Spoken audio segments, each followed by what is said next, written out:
ஏசாயாவின் புத்தகம் 41 அதிகாரம், ஏசாயா 41 8ஆம் வசனத்திலிருந்து 10ஆம் வசனம் வரைக்கும் வாசிங்க.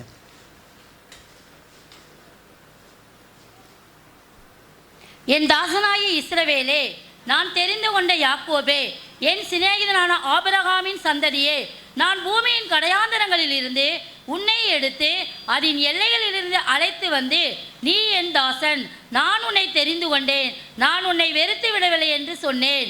நீ பயப்படாதே, நான் உன்னுடனே இருக்கிறேன், திகையாதே, நான் உன் தேவன், நான் உன்னை பலப்படுத்தி உனக்கு சகாயம் பண்ணுவேன், என் நீதியின் வலக்கரத்தினால் உன்னை தாங்குவேன்.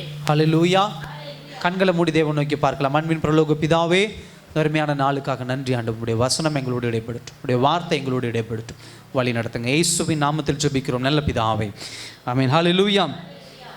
தொடர்ந்து பயம், அதை குறித்து தியானித்து கொண்டு வருகிறோம்.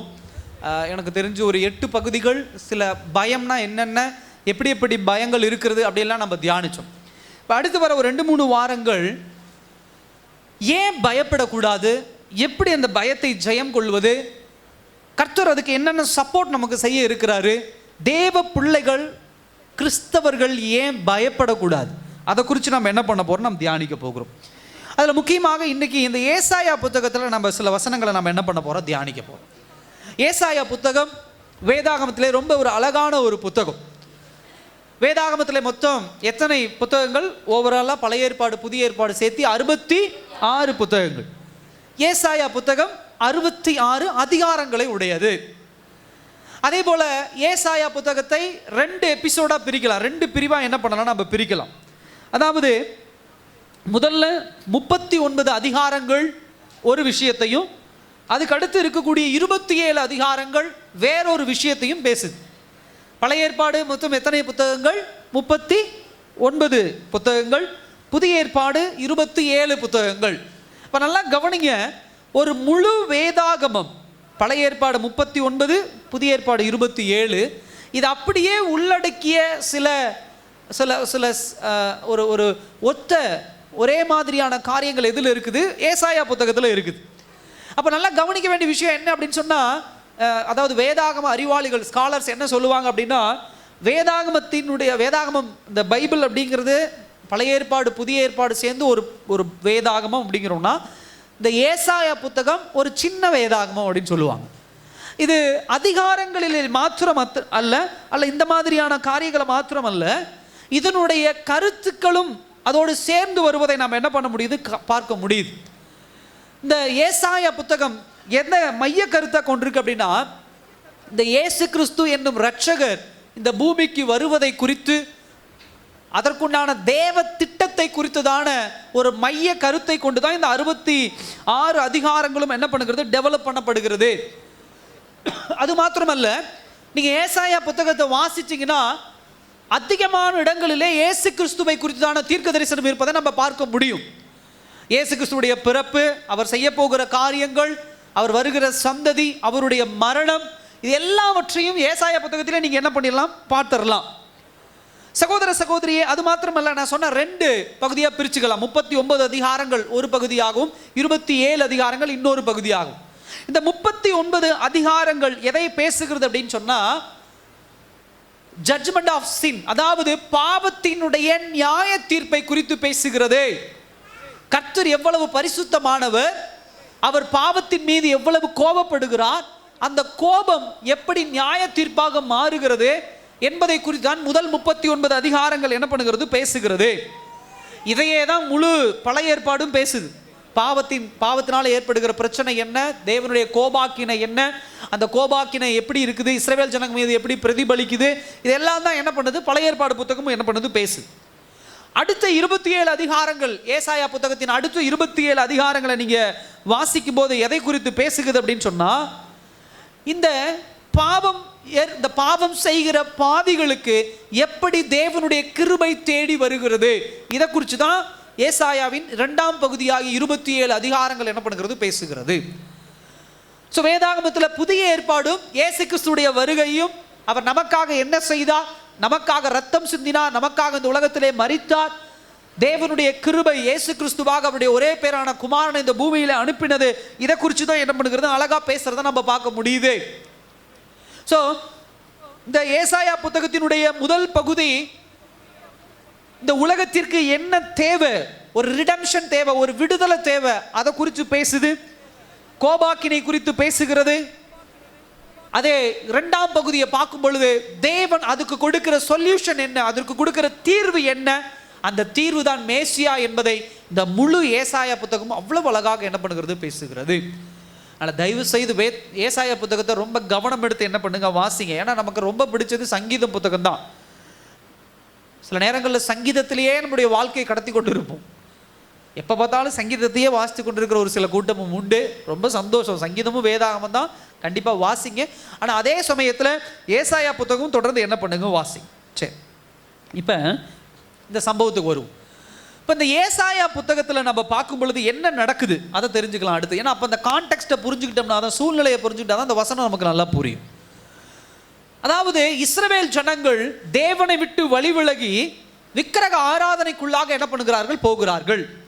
அப்ப ஆண்டவர் அவர்களுக்கு ஆசாசையா கொடுத்த அந்த அந்த இஸ்ரவேல் தேசம், பாலும் தேனும் ஓடுகிற அந்த தேசத்தை அவங்ககிட்ட இருந்து ஆண்டவர் எடுத்துட்டு அந்த நிலத்திலிருந்து அவங்களை துரத்தி விடுறாரு. வேற ஒரு தேசத்துக்கு அவங்களை என்ன பண்றாரு, அடிமைகளாக கொண்டு போகிறார். எந்த தேசத்துக்கு அடிமைகளாக கொண்டு போகிறார்னா, பாபிலோன் அப்படிங்கிற ஒரு தேசத்துக்கு அடிமைகளாக கொண்டு போக போறார். அப்ப 70 வருஷம் என்ன பண்ண போறாங்க, பாபிலோன்ல இவங்க அடிமைப்பட்டு கிடக்க போறாங்க. இதை தான் யாரு தீர்க்க தரிசனமா உரைக்கிறார், ஏசாயா தீர்க்க தரிசனமா உரைக்கிறார்.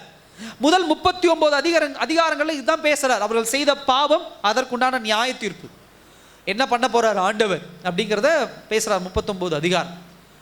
இதை எப்ப பேசுறாருன்னா, ஒரு 150 வருஷத்துக்கு முன்னாடியே என்ன பண்றாரு பேசுறார்.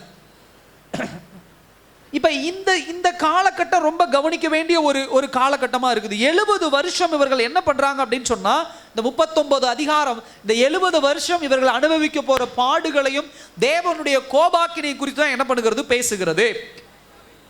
அடுத்தது இந்த 39 அதிகாரம் இதை குறித்து பேசுதுன்னா, 40வது அதிகாரத்திலிருந்து தான் இந்த கிரேஸ், கிருபை என்ன பண்ணுது, இவர்களை தேடி வருகிறது. அது கூட நீங்க வாசிக்கலாம். 40ஆம் அதிகாரம் 1ஆம் வசனத்தையே பாருங்க. என் ஜனத்தை ஆற்றுங்கள், தேற்றுங்கள். 40ஆம் அதிகாரத்தினுடைய முதல் வசனத்திலே இருந்து ஆறுதலும் தேறுதலும் கொண்டான வார்த்தை தொடங்கி அடுத்த 66 அதிகாரங்கள், 27 அதிகாரங்களும் தேவனுடைய கிருபை அவர்களை எப்படி தேடி வருகிறது, கர்த்தர் எப்படி அவர்களை மீட்டு கொள்ள போகிறார் அப்படிங்கறத குறித்து தான் என்ன பண்றாரு பேசுறார். எப்படி மீட்டு கொள்ள போறார் அப்படின்னு சொன்னா, சைரஸ் அப்படிங்கிற ஒரு ராஜாவை எழுப்ப போறார். அந்த ராஜா என்ன பண்ண போறான் அப்படின்னா, பாபிலோன் மீது படையெடுக்க போறான். அந்த பாபிலோன் மீது படையெடுத்து, பாபிலோன் மாத்திரமல்ல அந்த பாபிலோனை ஜெயிக்கிறான், இஸ்ரவேலை விடுதலை செய்யறாப்ல. இஸ்ரவேலை விடுதலை செய்வது மாத்திரமல்ல, தேவ ஆலயமும் அங்கு எழுப்பப்படுகிறது. இந்த எஸ்ராவினுடைய காலகட்டங்கள், இதெல்லாம் இந்த காலகட்டங்கள். இந்த தானியேலுடைய காலகட்டம் எது அப்படின்னு சொன்னோம்னா, அந்த 70 ஆண்டுகள் அடிமைப்பட்டு கிடக்கிறாங்க பார்த்தீங்களா, அது தானியேலுடைய காலகட்டம். ஸோ இந்த எஸ்ராவினுடைய காலகட்டம், நெகேமியாவுடைய காலகட்டம் எப்படி, அந்த சைரஸினுடைய காலகட்டங்கள். ஸோ இந்த சைரஸ் என்ன பண்றாரு அப்படின்னு சொன்னால், எழுந்து இந்த இஸ்ரவேல் ஜனங்களுக்கு விடுதலை கொடுக்கிறது மாத்திரமல்ல, அவர்களை தேவாலயம் கட்டுவதற்கும் அவங்களுக்கு ஒரு நல்ல முழு சுதந்திரத்தை ஒரு மீட்பரை போல வந்து என்ன பண்ணுறாரு இந்த சைரஸ் அப்படிங்கிற ராஜா என்ன பண்றாரு, செயல்படுறாரு.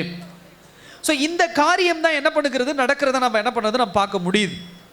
ஸோ ஒரு ரீபில்டிங் அப்படின்னு சொல்லுவாங்க, திரும்ப கட்டப்படுதல், இழந்து போன காரியங்களை திரும்ப எழுப்பி கட்டப்படுகிறது. சைரஸினுடைய காலத்துல தான் என்ன பண்ணுது, பெர்ஷியன் கிங் அப்படின்னு சொல்லுவாங்க, பெர்சியர் ராஜா, அவருடைய காலகட்டத்தில் தான் இப்படி ஒரு காரியத்தை கர்த்தர் என்ன பண்ணுகிறார், நடத்துகிறார். இதில் ரொம்ப ஒரு அழகான விஷயம் என்ன அப்படின்னு சொன்னால், நல்லா கவனிங்க. கர்த்தர் தேர்ந்தெடுத்த பிள்ளைகளுக்காக எப்படியெல்லாம் செயல்படுறாரு பாருங்க. இவங்க தப்பு பண்றாங்க, அவரை பற்றி அறியாத ஒரு ராஜா, பாபிலோன் தேசத்து ராஜாவை எழுப்பி கொண்டு வந்து இவங்களை சிறப்பிடிச்சிட்டு போறாங்க. 70 வருஷம் அடிமைப்பட்டு கிடக்கிறாங்க, கூக்குறாங்க, கதறாங்க. உடனே அவர் திரும்ப மனம் இறங்கி இன்னொரு ராஜா, பெர்ஷியன் ராஜாவாகிய சைரஸுங்கிற ராஜாவை, அவனுக்கு யாருன்னே தெரியாது இந்த கடவுளை, அவன் எழுப்பி வந்து இந்த பாபிலோனுடைய சண்டை போட்டு இந்த ஜனங்களை விடுவிச்சு இஸ்ரவேல் தேசம் திரும்ப ஒரு சுதந்திரமான ஒரு தேசமாக, தனிப்பட்ட ஒரு தேசமாக அங்கீகரிக்கப்படுகிறது. நல்லா கவனிக்க வேண்டிய விஷயம் அதுதான். தேவனுடைய பிள்ளைகள் தேவனுக்குள்ள இருந்துட்டோம் அப்படின்னு சொன்னா எல்லாமே நல்லபடியா நடக்கும். தேவனுக்கு விரோதமா செயல்பட்டோம்னா எங்கிருந்து வேணா பிரச்சனை வரலாம். அதே சமயத்தில் தேவனிடத்தில் திரும்ப மனம் திரும்பி ஒப்பு கொடுத்தோம்னா எங்கிருந்து வேணா விடுதலை என்ன பண்ணலாம், வரலாம். ஹல்லேலூயா. ஏன் தேவனால தேர்ந்தெடுக்கப்பட்டவர்களுக்கு பிரச்சனைகளும் எங்கிருந்து வேணா வரலாம், தீர்வுகளும் எங்கிருந்து வேணா வரலாம். அதனால நம்ம என்ன பண்ணணும், ரொம்ப கவனமா இருக்கணும். ஹல்லேலூயா. ஸோ இப்படி 39 அதிகாரங்கள் தேவனுடைய கோப ஆக்கினை என்ன பண்ணுகிறது, வெளிப்பட்டு கொண்டு இருக்கிறது. இப்ப இந்த 40வது அதிகாரத்திலிருந்து தேவனுடைய ஆறுதலும் தேறுதலும் என்ன பண்ணுகிறது, வெளிப்படுகிறது. இன்னைக்கு ரொம்ப முக்கியமா பார்க்க வேண்டிய ஒரு வார்த்தை என்ன அப்படின்னு சொன்னா, அந்த 10வது வசனம், நீ பயப்படாதே, நான் உன்னுடனே இருக்கிறேன், திகையாதே, நான் உன் தேவன், நான் உன்னை பலப்படுத்தி உனக்கு சகாயம் பண்ணுவேன், என் நீதியின் வழக்கரத்தினால் உன்னை தாங்குவேன். அல்லேலூயா. ஒரு வாக்குத்தத்த வசனமாக ஆண்டவர் இந்த மார்ச் மாதத்தில் நமக்கு கொடுக்கிறார். இப்படிப்பட்ட வசனங்கள், இப்படிப்பட்ட வார்த்தைகளை ஏன் ஆண்டவர் இந்த இஸ்ரவேல் ஜனங்களுக்கு கொடுக்கிறார் அப்படிங்கிறதுக்கு ஒரு விளக்கத்தையும் 8ஆம் வசனம் 9ஆம் வசனத்தில் என்ன பண்றார், அவர் கொடுக்கிறார். ஏன் ஆண்டவர் இஸ்ரவேல் ஜனங்கள் மீது மாத்திரம் இவ்வளவு அன்பு செலுத்துறாரு? அதுல 8ஆம் வசனம் பாருங்க, என் தாசனாகிய இஸ்ரவேலே. நல்லா கவனிங்க, தாசன் அப்படிங்கிற ஒரு வார்த்தை ஆங்கிலத்துல சர்வன்ட் அப்படின்னு வருது. சர்வன்ட் அப்படின்னா வேலையாள், எனக்கு கீழ்ப்பட்டவன். நல்லா கவனிச்சு பாருங்க, 39 அதிகாரங்கள் கடுமையான வார்த்தைகள், அவர்களை உடைக்கக்கூடிய வார்த்தைகள், அவர்கள் எப்படியெல்லாம் பாடுபட போறாங்க, எப்படியெல்லாம் நிந்திக்கப்பட போகிறார்கள் அப்படிங்கிற ஒரு தீர்க்க தரிசனம். அடுத்த 70 வருஷத்துக்கு, 150 வருஷத்துக்கு அப்புறம் நடக்க போகிற 70 வருஷம் எப்படி அவங்க அடிமைப்பட்டு போகிறாங்க அப்படிங்கிறது ஒரு கடுமையான சொற்கள் வெளிப்படுகிறது. அப்படி வெளிப்பட்டுட்டு 40ஆம் அதிகாரத்திலிருந்து நீங்க பார்க்கும் பொழுது, என் தாசனாகிய இஸ்ரவேலே, தேவன் கொடுக்கிற ஒரு ஆறுதலும் தேறுதலுமான ஒரு காரியம், ஒரு அவார்டு கொடுக்கிறது போல அவளுக்கு ஒரு, அதாவது இஸ்ரவேலை எப்பொழுதும் வேதவசனம் எப்படி போர்ட்ரேட் பண்ணுது, எப்படி உருவகப்படுத்த, ஒரு பெண்ணாக உருவப்படுத்துது. வேதவசனத்தில் பார்க்கும்போதே பழைய ஏற்பாடு புத்தகத்தில் இஸ்ரவேல் பெண்ணாகவும் கடவுள் ஆணாகவும், புதிய ஏற்பாடு புத்தகத்தில் நீங்க பார்க்கும் பொழுது நாம் மணமகள், சபை என்பது மணவாட்டியாகவும் இயேசு கிறிஸ்து மணவாளனாகவும் என்ன பண்ணுது சொல்லுது. இப்போ இஸ்ரவேல் பட்டணம் எப்படிப்பட்டதாக இருக்குது, மகள், அதாவது ஒரு பெண்ணாக தான் என்ன பண்ணுது, உருவகப்படுத்தப்படுகிறது. அப்ப இப்படிப்பட்ட அந்த அந்த பெண்ணுக்கு ஒரு மிகப்பெரிய ஒரு ஒரு ஒரு ஒரு அவார்டு கொடுப்பது போல, ஒரு கணத்தை கொடுப்பது போல கர்த்தர் சொல்றாரு, நீ தவறு பண்ண, நீ என்னை விட்டு விலகி போன, நீ என்ன வணங்காம உலக பிரகாரமான காரியங்களை வணங்கி கொண்டிருக்கிற, இருந்தாலோ என் தாசன் ஆகிய இஸ்ரவேலே, எனக்கு உரிய இஸ்ரவேலே, எனக்கு எனக்கு எனக்கு என்னுடைய வேலையாளாகிய இஸ்ரவேலே என்று சொல்லி கர்த்தர் தொடங்குகிற ஒரு வார்த்தை அவங்களுக்கு எவ்வளவு ஒரு பலனுள்ள ஒரு வார்த்தையா என்ன பண்ணும் இருக்கும். தூக்கி எரிஞ்சு பேசுகிற கடவுள் அல்ல. சகோதர சகோதரியே, அதாவது இந்த வசனத்தை வாசிக்கும் பொழுது எவ்வளவு, ஆங்கிலத்தில் சொல்லுவாங்க ப்ரீசியஸ் அப்படின்னு சொல்லுவாங்க, ரொம்ப கனம் பொருந்திய, ரொம்ப வேல்யூ, மதிப்பு மிக்கதாக கர்த்தர் எதை பார்க்கிறார், இஸ்ரவேலை பார்க்கிறார். நீங்களும் நானும் இஸ்ரவேல் தான், ஆபிரகாமினுடைய சந்ததி தான் நீங்களும் நானும். ஸோ அதெல்லாம் நமக்கு உண்டான வாக்குத்தத்தம் தான். சகோதர சகோதரியே, கர்த்தராலே தேர்ந்தெடுக்கப்பட்டவர்களை கர்த்தர் ரொம்ப மதிப்பு மிக்கவர்களாக பார்க்கிறார், வேல்யூ மிக்கவங்களாக பார்க்கிறார். உங்களை என்னையும் இந்த உலகம் மதிப்பில்லாதவர்களாக பார்க்கலாம், வேல்யூ இல்லாதவர்களாக பார்க்கலாம். நல்லா கவனிங்க, ஏன் அப்படின்னு சொன்னா, இந்த உலகம் உங்களையும் என்னையும் எப்படி மதிப்பிடுகிறது என்று சொன்னால், உங்களிடத்திலும் என்னிடத்தில் இருக்கக்கூடிய பணம், உங்களிடத்திலும் எங்களிடத்திலும் இருக்கக்கூடிய நகைகள், உங்களிடத்திலும் என்னிடத்தில் இருக்கக்கூடிய படிப்பு, மற்ற இன்ன பிற காரியங்கள். ஆனா நம்மை படைத்த கடவுள் நம்ம கிட்ட என்ன பணம் இருக்கா, பொருள் இருக்கா, சொத்து இருக்கான்னு வச்சு அதை வச்சு மதிப்பிடுகிறவர் அல்ல. நம்மளுடைய கடவுள் நம்ம எப்படி மதிப்பிடுகிறார்னா, நம்மளை தேர்ந்தெடுத்துட்டாவே, அவருடைய மகனாக மகளாக தாயின் கருவலை உருவாவதற்கு முன்னமே நம்மை தெரிந்து கொண்டதுனால நீங்களும் நானும் அவருடைய பார்வையிலே மதிப்பு மிக்கவர்கள். அல்லேலூயா. கனம் மிக்கவர்கள். அதுதான் இங்க நடக்குது. இஸ்ரவேல் வேற எந்த கணமும், இஸ்ரவேல் வேற எந்த பெரிய விஷயமும் என்ன பண்ணல, செய்யல. தேவனுடைய கிருபை எத்தனையோ தேசங்கள் இருக்கிற வேளையில ஏன் இஸ்ரவேலை தேடி வந்தது அப்படின்னு சொன்னா, ஒரே ஒரு காரணம், இஸ்ரவேலின் மேல் தேவனுடைய கிருபை இருந்தது, அவ்வளவுதான். அது அன்மெரிட்டட் அப்படின்னு சொல்லுவாங்க, அதுக்கு தகுதியே இல்லை இஸ்ரவேல். ஆனா கர்த்தர் அந்த கிருபை அவங்க மேல என்ன பண்ணார், காட்டினார். இந்த வசனத்தை வாசிக்கும் பொழுது 8ஆம் வசனம் 9ஆம் வசனம் பார்க்கும்போது 8ஆம் வசனம் முக்கியமாக அந்த அந்த கர்த்தர் எப்படி இஸ்ரவேலை தேர்ந்தெடுத்தார் அப்படிங்கிறத அப்படியே ஆர்டராக கொண்டு வரார் பாருங்க. பேக்கில் இருந்து கொண்டு வரார். ஃபர்ஸ்ட் இஸ்ரவேல், அடுத்தது யாக்கோபு, அடுத்தது ஆபிரகாம். ஆனால் ஆர்டர் எப்படி இருக்கு? உண்மையான ஆர்டர் எப்படின்னா ஆபிரகாம், ஆபிரகாமினுடைய பிள்ளை ஈசாக்கு, ஈசாக்கு அங்கே அதிகம் பேசப்படுறது இல்லை. அதுக்கப்புறம் யாக்கோபு, யாக்கோபுடைய பேர் தான் என்ன பெயர் மாற்றம் செய்யப்படுகிறது? இஸ்ரவேல் என்று பெயர் மாற்றம் செய்யப்படுகிறது. ஸோ இதுதான் கர்த்தருடைய ஒரு ஆர்டர். இதனால தான் ஆண்டவர் என்ன பண்ணார்? தேர்ந்தெடுத்தார். அது மாத்திரமல்ல, தாசனாகிய இஸ்ரவேலே, தெரிந்து கொண்ட யாக்கோபே, நான் உன்னை தெரிந்து கொண்டேன்ப்பா, நான் உன்னை சூஸ் பண்ணேன், நான் உன்னை தெரிந்து கொண்டேன். ஏன் ஆண்டவர் என்ன தெரிந்து கொண்டார் அப்படின்னு சொன்னா, என் மேல இருக்கக்கூடிய கிருபை, என் மேல இருக்கக்கூடிய அவருடைய இரக்கம், அவ்வளவுதான். அதுக்கு வேற பதிலே கிடையாது. என் வேலை என்ன தெரியுமா? என்னை கர்த்தர் தெரிந்து கொண்டார். ஏன் தெரிந்து கொண்டார், எதுக்காக தெரிந்து கொண்டார் அதெல்லாம் இல்லை. கிருபையினால என்னை தெரிந்து கொண்டார். என் வேலை என்னன்னா, அவர் தெரிந்து கொண்டதற்குண்டான பாத்திரவானாய் நான் நடந்து கொள்ளணும். அல்லேலூயா. அவர் அழைத்த அழைப்பிற்குண்ட பாத்திரவானாய் நான் நடந்து கொள்ளணும். இதான் என் வேலை. இதை தாண்டி வேற வேலை எனக்கு கிடையாது. அடுத்து 3வது ஒன்று சொல்றாரு பாருங்க, என் சிநேகிதனான ஆபிரகாமின் சந்ததியே. ஆபிரகாமுக்கு என்ன ஒரு அடமொழி கொடுக்கிறாரு? சிநேகிதன். இந்த வார்த்தை இஸ்ரவேல் ஜனங்களுக்கு ஒரு மிகப்பெரிய ஒரு பலனுள்ள ஒரு வார்த்தை. ஏன் தெரியுமா?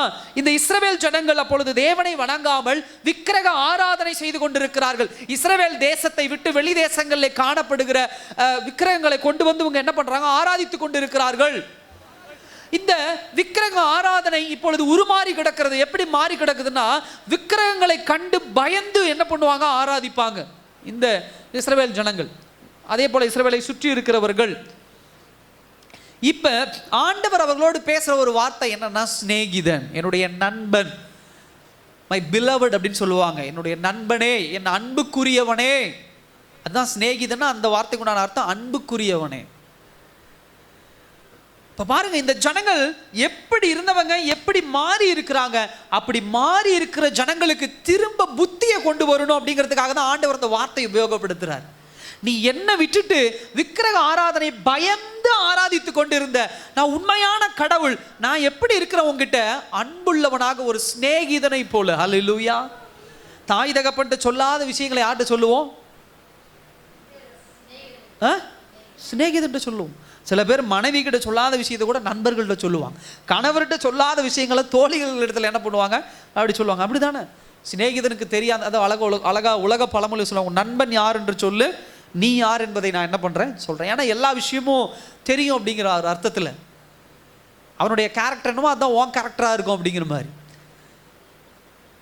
இப்படி ஒரு அடையாளத்தை கொடுக்கிறார் பாரு, சிநேகிதனான ஆபிரகாமே. அதனாலதான் ஆண்டவர் சொல்லுவாரு, நல்லா கவனிங்க, அந்த அன்பிற்கு உண்டான அடையாளம் என்ன அப்படின்னு சொன்னா, தான் செய்ய போகிறதை கர்த்தர் ஒருபோதும் மறைக்கிறவர் அல்ல. அல்லேலூயா. லோத்து சோதம் குமாரா பட்டணத்தில் இருக்கும் பொழுது, ஆபிரகாமே நான் எப்படிப்பா அவங்ககிட்ட மறைப்பேன்? ஏன்னா நீ எனக்கு சிநேகிதன்.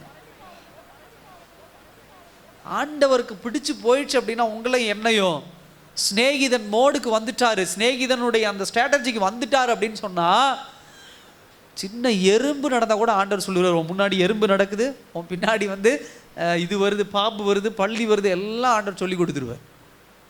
அல்லேலூயா. ஆமா, எல்லாம் ஆண்டவர் சொல்லி கொடுத்துருவார். எதையும் நம்மகிட்ட மறைக்க மாட்டார். அதை தான் இங்க அடையாளப்படுத்துறாரு.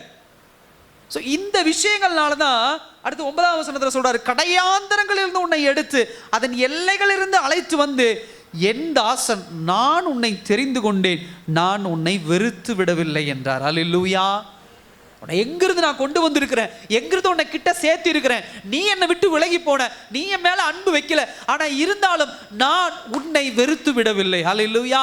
நான் எவ்வளவுதான் துரோகம் செஞ்சாலும், நான் எவ்வளவுதான் தேவனுக்கு விரோதமாக ஓடி போனாலும், நான் எவ்வளவுதான் தேவனுடைய சித்தத்திற்கு எதிராக நின்றாலும், திரும்ப திரும்ப அவர் அண்டையில் என்னை ஏன் சேர்த்து கொள்ளுகிறார் அப்படின்னு சொன்னா, நான் ஆபிரகாமின் சந்ததி, யாக்கோபின் மூலியமாக தெரிந்து கொள்ளப்பட்டவன், இஸ்ரவேல் ஆகிய அவருடைய தாசன் நான். அல்லேலூயா. இதுதான், இப்படிதான் ஆண்டவர் உங்களை என்னை சேர்த்து கொள்ளுகிறார். இந்த காரணங்களுக்காக தான் 10ஆம் வசனத்துல சொல்றாரு, நீ பயப்படாத. அல்லேலூயா. நீ பயப்படாத. ஒரு 5 வாக்கு தத்தங்கள் தேவன் கொடுக்கிறார். ஒரு 2 கமாண்ட், அதாவது 2 கட்டளைகள், 5 வாக்கு தத்தங்களை கர்த்தர் என்ன பண்றாரு, கொடுக்கிறார். அதுல 2 கட்டளைகள் என்னன்னா, நீ பயப்படாதே திகையாது. ஆனா 5 கட்டளைகள் என்னன்னா, நான் உன்னுடனே இருக்கிறேன், நான் உன் தேவன், உன்னை பலப்படுத்துவேன், உனக்கு சகாயம் பண்ணுவேன், நீதியின் வலக்கரத்தினால் உன்னை என்ன பண்ணுவேன், தாங்குவேன். ஹல்லேலூயா. நீ ஏன் பயப்படக்கூடாதுன்னா இந்த 5 காரியம்தான். நீ ஏன் பயப்படக்கூடாது? நீ பயப்படக்கூடாது, நான் உன் கூட இருக்கிறேன்பா, நீ பயப்படாத. நீ ஏன் பயப்படக்கூடாது? நான் உன் தேவன், நீ பயப்படாத. நீ ஏன் பயப்படக்கூடாது? நான் உன்னை பலப்படுத்துவேன், நீ பயப்படாத. நான் உனக்கு சகாயம் பண்ணுவேன், நீ பயப்படாத. என் நீதியின் வலக்கரத்தினால உன்னை தாங்குவேன், நீ பயப்படாத. அல்லேலூயா. தேவ பிள்ளைகள் ஏன் பயப்படக்கூடாது? இதனாலதான் 8ஆம் வசனம் 9ஆம் வசனத்துல சொல்றாரு, உன்னை நான் தெரிந்து கொண்டேன், உன்னை நான் அழைத்தேன், இதெல்லாம் பண்ணிட்டு நான் உன்னை சும்மா விடுறதில்லை, நீ இனிமேல் பயப்படாத. ஏன் பயப்படாதன்னா, நான் உன் தேவன், நான் உன்னோடு கூட இருக்கிறேன், உன்னை பலப்படுத்துவேன், உனக்கு சகாயம் பண்ணுவேன், நீதியின் வலக்கரத்தினால் உன்னை தாங்குவேன். இந்த 5 வாக்கு தத்தங்கள் நமக்குள்ள இருக்கும் பொழுது கர்த்தர் கொடுத்திருக்கிறார் அப்படின்னு சொன்னா நம்ம ஒருபோதும் என்ன பண்ண தேவையில்லை, பயப்பட தேவையில்லை. ஹல்லேலூயா. இந்த 5 காரியங்களை மாத்திரம் தான் இன்னைக்கு நம்ம தியானிக்க போகிறோம். முதலாவது, நான் உன்னுடனே இருக்கிறேன். ஹல்லேலூயா. ஐ அம் வித் யூ. இந்த நான் உன்னுடனே இருக்கிறேன் அப்படிங்கிற வார்த்தைக்கு அர்த்தம் என்ன அப்படின்னா, தேவ பிரசன்னம் யாரோட கூட இருக்குது, நம்மோடு கூட இருக்குது. ஹல்லேலூயா. தேவ பிரசன்னம் இஸ்ரவேல் ஜனங்களோடு இருந்தது, தேவ பிரசன்னம் இன்றைக்கு உங்களோடும் என்னோடும் கூட இருக்குது. இப்ப நல்லா கவனிக்க வேண்டிய விஷயம், நீங்க ஏன் பயப்படக்கூடாதுன்னா, தேவ பிரசன்னம் உங்களோடும் என்னோடும் கூட இருக்குன்னா அது என்ன செய்யும் சொல்லுங்க. இஸ்ரவேல் ஜனங்களோடு தேவ பிரசன்னம் இருந்ததுனால என்ன நடந்துச்சு? இஸ்ரவேல் ஜனங்களுக்கு செங்கடல் பிளந்தது, இதெல்லாம் கிடைச்சது, சாப்பாடு கிடைச்சது.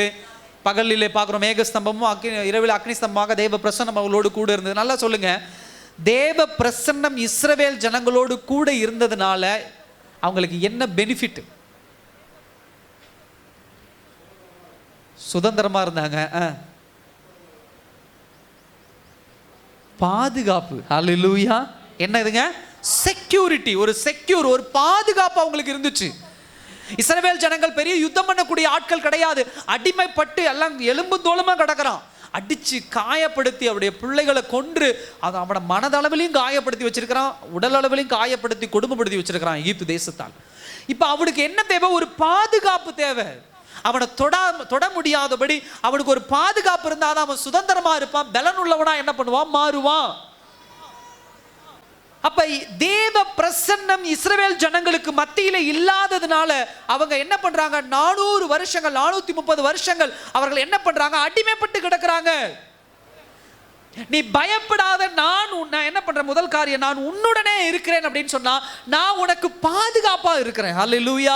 நான் உனக்கு பாதுகாப்பா இருக்கிறேன் அப்படின்னா உன்னை யாரும் அடிமைப்படுத்த முடியாது. ஏன் உன்னை யாரும் அடிமைப்படுத்த முடியாது அப்படின்னு சொன்னா நான் உனக்கு பாதுகாப்பா இருக்கிறேன். ஹல்லேலூயா. கர்த்தர் நம்மோடு கூட இருக்கும் பொழுது பிசாசானவன் நம்மை நெருங்க முடியாது. தேவ பிரசன்னம் நம்மளோடு கூட இருக்கும் பொழுது பாவமான காரியங்கள் நம்ம இடத்துல நெருங்க முடியாது. தேவ பிரசன்னம் நம்ம கிட்ட இருக்கும் பொழுது மந்திர தந்திரங்கள் பில்லி சூனியங்கள் நம்ம இடத்துல என்ன பண்ண முடியாது, நெருங்க முடியாது. ஹல்லேலூயா. ஏன் நெருங்க முடியாது அப்படின்னா தேவ பிரசன்னம் நம்ம என்ன பண்ணுகிறது, இரத்த கோட்டைக்குள்ள மறைத்து என்ன பண்ணுகிறது, பாதுகாக்கிறதாக இருக்கிறது. ஹல்லேலூயா. சத்தமா சொல்லுங்க. சந்தோஷம் இல்லையா? தேவ பிரசன்னம் உங்களோட கூட இருக்கிறது. சில நேரத்தில் என் நண்பன் என் கூட இருந்தால் சந்தோஷம். என் சில பேர் சொல்லுவாங்க, என் சொந்தக்காரங்கள்லாம் வந்துட்டாங்கன்னா அவ்வளோ சந்தோஷமாக இருக்கும். அப்படியே நான்வெஜ் எடுத்து அப்படியே ஸ்வீட்டெல்லாம் எடுத்து வீட்டில் அதை செஞ்சு இதை செஞ்சு எல்லாம் ஓடி ஒடியாந்து எல்லாம் முடிச்சுட்டு 4 நாளில் சண்டை பண்ணிட்டு போயிடுவான். எல்லாம் கத்தி குத்து என்ன பண்ணும், வெட்டு கத்தி குத்தா நடந்துட்டு இருக்கும். எல்லாம் அழுவோம், மூளையில் உட்காந்து அதை பிரச்சனை இந்த பிரச்சனை ஏதாவது ஒரு குழப்பத்தை உண்டாக்கிட்டு போயிடுவான். தேவ பிரசன்னம் ஒரு இடத்துல வருதுன்னா குழப்பத்தை உண்டாக்காது. தேவ பிரசன்னம் ஒரு இடத்துல வருதுன்னா சோர்வை உண்டாக்காது. தேவ பிரசன்னம் ஒரு இடத்துல வருதுன்னா பலவீனத்தை உண்டாக்காது. தேவ பிரசன்னம் ஒரு மனிதனுடைய வாழ்க்கையில வருதுன்னா அவனுக்கு அங்க பாதுகாப்பு கிடைக்குது. பாதுகாப்பு கிடைச்சிட்டாவே அவன் எதை குறித்து கவலைப்பட போறது கிடையாது, எதை குறித்து கண்ணீர் விட போறது கிடையாது, எதை குறித்து என்ன பண்றதுல சோர்வடைய போறது கிடையாது. அவன் பலனுள்ள ஆரோக்கியம் உள்ளவனாக என்ன பண்ணுவான், வளருவான். ஹல்லேலூயா. ஆண்டவர் அதான் சொல்ற, பயப்படாத, நான் உன் கூட, என் பிரசன்னம் உன் கூட இருக்கு. என் பிரசன்னம் உன் கூட இருக்குன்னா நீ பாதுகாப்பா இருக்க. நீ கவலையே என்ன பண்ண தேவையில்லை, பட தேவையில்லை.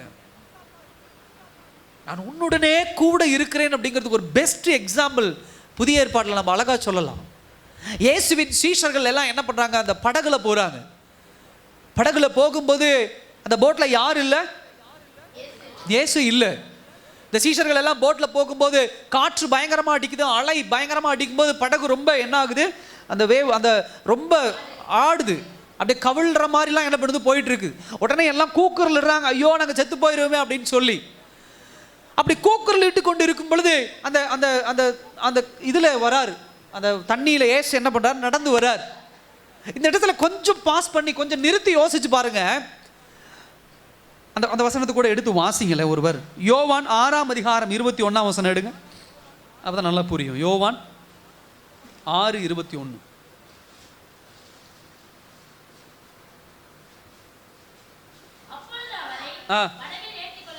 அப்பொழுது அவரை படவில் ஏற்றிக்கொள்ள மனதாயிருந்தார்கள். உடனே படவு. ஹல்லேலூயா. என்ன அர்த்தம் தெரியுமா அது? நல்லா கவனிச்சு பாருங்க. இயேசு கிறிஸ்து தண்ணியில நடந்துட்டு இருக்கிறாரு. அந்த அந்த தண்ணியில நம்ம கவனிக்க வேண்டிய ஒரு விஷயம் என்ன அப்படின்னு சொன்னா, காற்று அடிக்குது, அந்த அலை பயங்கரமா ஓங்குது, படகு கவிழ்கிற போல கிடக்குது, செத்து போகிற ஒரு நிலைமை. இந்த படகு கரெக்டான திசையை நோக்கி போகுமா? போக வேண்டிய திசை நோக்கி போகுமா? அப்ப பிரச்சனைகள் என்ன பண்ணும், எப்பொழுது ஒரு மனிதனுடைய வாழ்க்கையில செல்லுகிற திசையை என்ன பண்ணிரும் சொல்லுங்க, மாற்றிடும். ஹல்லேலூயா. ஒரு மனுஷனுடைய வாழ்க்கையில பிரச்சனை வருதுன்னா அங்க என்ன நடக்கும் அப்படின்னு சொன்னா, அவன் செல்ல வேண்டிய பாதையை மாற்றிடும், அவன் போய் சேர வேண்டிய இடத்தை மாற்றிடும், அவனுக்கு கிடைக்கக்கூடிய சந்தோஷத்தை என்ன பண்ணிடும், மாற்றிடும். அப்ப தேவன் இல்லாத ஒரு இடத்துல பிரச்சனைகள் வருதுன்னா எதுக்காக, நீங்க சேர வேண்டிய இடத்தை மாத்தி விட்டுறதான் வேலை. அதுக்கு தான் பிரச்சனைகளும் போராட்டங்களும் வருது. அதே சமயத்துல நான் உன்னுடனே கூட இருக்கிறேன் அப்படின்னு சொல்ற கர்த்தர் அந்த இடத்துல என்ன பண்றாரு, நடந்து வராரு. நடந்து வந்தது மாத்திரமல்ல, எப்ப அவர் 21ஆம் வசனத்துல அவரை படவிலே ஏற்றிக்கொள்ள என்ன பண்ணார்கள். ஏன் இப்படி ஒரு வார்த்தையை மென்ஷன் பண்ணணும்? இயேசு படவிலே ஏறிக்கொண்டார்னு சொல்லலாம்ல. அந்த வார்த்தை ரொம்ப கவனிங்கள. இயேசு அவருக்கு ஏதாவது அக்ரிமெண்ட் போடணுமா ஏதாவது? இல்லை அவரு இவங்க சொன்னாதான் அவர் ஏற முடியுமா? தண்ணியில நடந்து வராரு, படகுல ஏற முடியாதா? பட் யோவான் அழகா ஒரு வார்த்தையை மென்ஷன் பண்றாரு. என்ன சொல்றாரு, அவரை படவிலே ஏற்றிக்கொள்ள மனதா இருந்தார்கள். உடனே படவு அவர்கள் போகிற கரையை நோக்கி. பிரச்சனை என்னன்னா, இயேசு நம்மோடு கூட இருக்கிறார். அந்த படகு என்பது மனசுன்னு வச்சுக்கோங்களேன். இயேசு தேவனுடைய பிரசன்னம் நம்மளோடு கூட இருக்குது. ஆனா எப்பொழுது அவருடைய பிரசன்னத்தை நாம் நம்முடைய இருதயத்திலே அனுமதிக்கிறோமோ அப்பொழுதுதான் நாம போய் சேர வேண்டிய இடத்துல என்ன பண்ண முடியும், சேர முடியும். ஹல்லேலூயா. பயப்படாதப்பா, நான் தண்ணியில நடந்துகிட்டு இருக்கிறேன், காற்று அடிக்குது, அலை பயங்கரமா இருக்குது, படகு ஆடிக்கொண்டு இருக்கிறது. ஆனா எப்ப உன் படகுல என்னை ஏற்றிக்கொள்ள உனக்கு மனசு வருதோ, எப்ப நான் உன் படகுல ஏறனோ அப்பொழுதுதான் உன் பிரச்சனை எல்லாம் தீர்ந்து நீ சேர வேண்டிய இடத்துக்கு என்ன பண்ண முடியும், சேர முடியும். ஹல்லேலூயா. பிரச்சனை என்னன்னா நம்முடைய மனசு. பயப்படாத, நான் உன்னுடன் இருக்கிறேன்ங்கிற வாக்குத்தத்தத்தை ஏன் இவ்வளவு நாட்களாக நம்ம சுதந்திரிக்க முடியல, பயத்தை ஏன் ஓவர் கம் பண்ண முடியல, ஜெயிக்க முடியலன்னா கர்த்தருடைய பிரசன்னம் நமக்கு வெளியே இருக்கு, இருதயத்துக்குள்ள ஏற்றுக்கொள்ளுகிற மனசு இல்லை. எப்ப ஏற்றுக்கொள்ளுகிறோமோ அப்பொழுதுதான் என்ன நடக்கும், நம்முடைய வாழ்க்கையில சமாதானம் இருக்கும், நிம்மதி இருக்கும், போய் சேர வேண்டிய இடத்துல சேருவோம், பிரச்சனை இல்லாம இருக்கும். ஹல்லேலூயா. இதுதான் ஃபர்ஸ்ட் பாயிண்ட். ரெண்டாவது காரியம் பாருங்க. ரெண்டாவது சொல்றாரு, என்ன சொல்றாரு அப்படின்னு சொன்னா 10ஆம் வசனத்துல, திகையாதே நான், சத்தமா சொல்லுங்க, நான் உன் தேவன், ஐ ஆம் யுவர் காட். திகையாத நான் உன் தேவன். இதுக்கு என்ன அர்த்தம்? நான் உன் தேவன், நான் உங்க பிள்ளை அப்படின்னு சொன்னா என்ன அர்த்தம்? என்னங்க அர்த்தமே தெரியாம இருக்கிறீங்க? நம்ம சொல்றோம்ல, எங்க நாய்க்குட்டி, எங்க வீடு சொல்றீங்களா, இல்லை ஏன் வண்டி சொல்றோமா, இதுக்கு என்ன அர்த்தம்? உரிய பொருளுங்கிறத விட உரிமை. என்னது? உரிமை. கர்த்தர் எப்படிப்பட்ட ஒரு உரிமை, நமக்கே தெரியல அந்த உரிமை என்னங்கிறது. கர்த்தர் இங்க அழகா சொல்லி கொடுக்குறாரு, நான் உன் தேவன்பா அப்படின்னா நான் உனக்கு சொந்தமானவன். அல்லேலூயா. நான் உன்னை என்ன என்ன என்ன வந்து நீ அவ்வளோ உரிமையா எடுத்துக்கணும். ஆனா நம்ம உரிமையா எடுத்துக்கிறது இல்லை. அல்லேலூயா. நான் உனக்கு சொந்தமானவன். அதுக்கு முன்னாடி ஒரு வார்த்தை சொல்றாரு, திகையாதே. ஏன் இந்த உலகத்துல திகைப்பு வருது? திகைப்பு அப்படின்னு சொன்னா ஒரு கலக்கம், ஒரு பதட்டம். இன்னைக்கு இந்த உலகத்தில் இருக்கிற எல்லாருமே இதை என்ன பண்ணலாம், நம்ம சொல்ல தான் முடியும். ஒரு நம்மளுடைய சூழ்நிலைகள் சில நேரத்தில் ஒரு கஷ்டமான ஒரு சூழ்நிலை வருகிறது. சில சூழ்நிலைகள் கடன் பிரச்சனை, ஒரு பலவீனங்கள், ஒரு வியாதி, சொல்ல முடியாத பிரச்சனைகள், இப்படிப்பட்ட ஒரு சூழ்நிலை வரும் பொழுது நம்ம எல்லோருக்குள்ள என்ன ஏற்படும்? ஒரு திகைப்பு, ஒரு பயம், ஒரு பதட்டம் என்ன பண்ணும்? ஏற்படும். ஏன்னா நல்லா புரிஞ்சுக்கோங்க, நம்ம கிட்ட இருக்கிற சோர்ஸ், நம்ம கிட்ட இருக்கிற காரியத்தை வச்சு நம்மை சுற்றி நடக்கிற எல்லா பிரச்சனைகளையும் தீர்த்து விட முடியுமா? சொல்லுங்க, தீர்த்து விட முடியாது. என்கிட்ட இருக்கிற சொல்ல முடியுமா? நான் சாகிற வரைக்கும் என்கிட்ட என்ன இருக்கோ அதை வச்சு எல்லாத்தையும் என்ன பண்ணிடுவேன்? சரி பண்ணிடுவேன். முடியவே முடியாது. என் பிள்ளைய வச்சு எதிர்காலத்தில் நான் வீடு கட்டிடுவேன் பாரு அப்படின்னு. உன் பிள்ளை வீடு கட்டிடுவான், ஆனால் அது உனக்கு சொந்தமாக கொடுப்பானா? உன்னை வெளியே அனுப்பிடுவான். என் பணத்தை வச்சு நான் இதை சாதிக்க போறேன் பாரு, என் படிப்பை வச்சு இதை சாதிக்க போறேன் பாரு. என்கிட்ட இருக்கிற சோர்ஸ், என்கிட்ட இருக்கக்கூடிய மூலதனம் என் எல்லா பிரச்சனையும் தீர்த்து விடாது. அப்படி தீர்க்க முடியாத சூழ்நிலையில தான் எனக்குள்ள என்ன உருவாகிறது? பதட்டம் உருவாகிறது. இந்த பதட்டம் தான் யாரிடத்திலிருந்து வந்தது? இந்த திகைப்பு யாரிடத்திலிருந்து வந்தது? ஆதாம் இடத்திலிருந்து வந்தது. நம்முடைய தகப்பன் ஆதாம், அவனிடத்திலிருந்து வந்ததுதான். நல்லா கவனிங்க. பிசாசு பாம்புக்குள்ள பூங்குறான். பாம்புக்குள்ள பூந்து என்ன பண்றான்? வந்தான், ஏவாள்கிட்ட சொல்றான், அந்த பழத்தை சாப்பிடுப்பா அப்படிங்கிறான். ஏவாள் அந்த பழத்தை சாப்பிட்றா, தப்பு பண்ணிட்டா. ஏவாள் ஆதாமுக்கு அந்த பழத்தை கொடுக்குறான், ஆதாம் அந்த பழத்தை சாப்பிட்றான். 2 பேரும் தப்பு பண்ணிட்டாங்க. இப்ப தப்பு பண்ண உடனே தேவன் வராரு. என்ன பண்றாங்க? 2 பேருமே ஏன் ஒளிஞ்சுக்கிட்டாங்க? பயந்து என்ன பண்ணிட்டாங்க? 2 பேருமே ஒளிஞ்சிட்டாங்க. ஏன் அப்படின்னு சொன்னா, தாங்கள் செய்த தவறுக்குண்டான விமோச்சனத்தை தேடுவதற்குண்டான சோர்ஸ் யார் இடத்துல இல்ல? ஹல்லேலூயா. தான் செஞ்ச தவற மறைக்கிறதுக்கு உண்டான காரியம் ஏதாவது நம்ம கையில் இருந்தால் நம்ம யாரை குறிச்சாவது பயப்படுவோமா? இன்னைக்கு நம்ம கிட்ட பணம் நிறையா இருக்குது, டக்குன்னு ஒரு ஆக்சிடென்ட் பண்ணி விட்டுறோம். என்ன பண்ணிடுறோம்? வண்டி என்ன பண்ணிடுறோம்? இடிச்சிடறோம். இடிச்சா நமக்கு பயம் வரும். உனக்கு எவ்வளோ பணம் வேணும்? என்ன பண்ணிக்கோ, வாங்கிக்கோ. அன்னைக்கு ஒருத்தர் வண்டி கொண்டு வந்து வண்டி இப்படி திருப்பினாரு. ஒருத்தருடைய காமன்ஸ் ஒரு பாதியை உடஞ்சி என்ன பண்ணிருச்சு? விழுந்துருச்சு. விழுந்த உடனே அவர் சொன்னார், எவ்வளோ பணம் ஆகுங்க? 5000 ரூபாய் செலவு. இந்தாங்க 5000 பிடிங்க. அடுத்த நிமிஷம் கொடுத்துட்டு. ஏன் அந்த தைரியம் வந்துச்சு? அவர் கையில் எவ்வளோ இருந்துச்சு? 5000 ரூபாய் பணம் இருந்துச்சு. அதை குறித்து என்ன கிடையாது? பயம் கிடையாது.